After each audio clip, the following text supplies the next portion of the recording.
What's up, everybody? Welcome back to Robbie's Office Hours. Today we're talking about first order separable ODEs. Okay, so first off, what in the world does that even mean? What does it mean to be separable? Okay, first order, we know what that means. Okay, a differential equation is first order if the highest derivative occurring is just the first derivative. So let's say that we can write these things as, let's suppose y is the dependent variable, x is the independent variable. Then dy dx will be able to be written as something h of xy. Okay?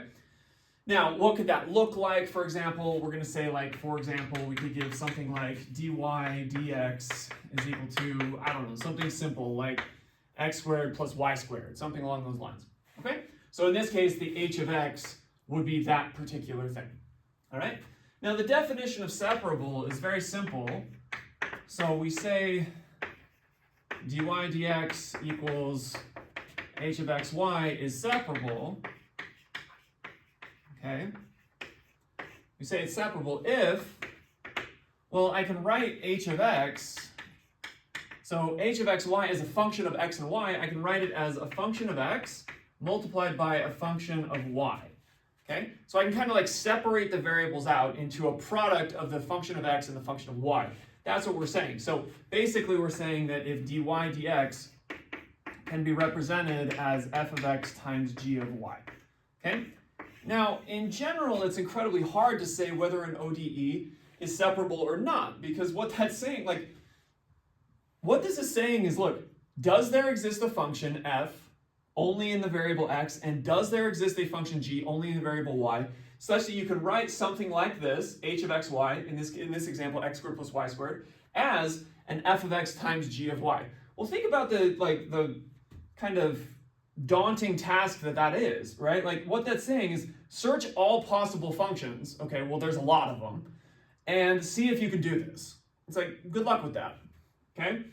So it's hard to say whether something, it's hard to prove that something is not separable, okay? Because in order to prove that something is not separable, you need to prove that over all possible functions f and g, you can't do this, okay? So it's kind of hard to prove that this is not separable. You can kind of convince yourself, at least mentally, you're like, well, if I tried to write this as a product of something that only involves x and product of something that only involves y, is that really possible? Okay, maybe yes, maybe no. In this example, we're kind of like, it's not really looking good, right? So this is probably not a separable ODE, okay? So these are some examples that kind of help you see what's actually going on. All right, so again, first order, the right-hand side is a function of x and y. This one, I have an x on the left-hand side, so I'll have to do some initial algebra first. I have an x cubed on this side, so I'll have to do some algebra first, just to figure this out. But what I first noticed is like, well, look, an x squared is common to both, okay? And again, I need to solve for dy dx equals something, okay? So I already have it in that form. And notice that if I factor x squared out, I get, what, y plus sine of y? And that's beautiful, because we say immediately, we're like, yeah, separable.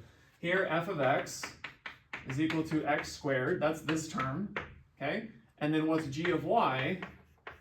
That's y plus sine of y. That's this term right there. And the product of f with g is equal to the original thing, h of xy, right there, okay? So this would be f, that would be g, this would be our h using the notation from over here, okay? So that one is separable. What about number two? Well, first thing I need to do is I need to solve for dy dx. Okay, so I'm going to divide by x. All right, so I'm going to get dy dx equals, well, if I divide by x, well, I can write it like 1 over x times sine of y. And if I write it that way, then you immediately see that it's separable. Why?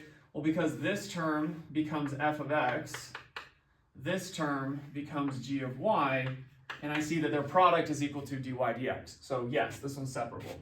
Okay, so this one's separable. Yes, this one's separable. Yes. Okay. It's easier to give you examples, as I said, of separable ODEs as opposed to non-separable ones. Okay, what about this one? Well, first thing I'm going to do is divide by x cubed. And so what I'm going to notice is like, well, I have to do a little bit of algebra, but if I divide by x cubed, I can write this as x sine x minus 3 over x cubed, okay? Because if I divide by x cubed and then multiply by what? Multiplied by 1 over 4y squared plus 2. Okay? So I can do that. All right? And then what I notice is I have a function of x. That's this thing here. So this term here will be my f of x. This term here will be my g of y. And I recognize that this one is also separable. Well, that's one thing. Identifying them as being separable is one thing, but how to solve them is a complete other task in and of itself, which I'm going to hit in another video coming up soon. So if you like this video, if you have questions about separability and you want to understand some examples, or you have any comments for me or anything like that, like, subscribe, put them down below. We'll keep going.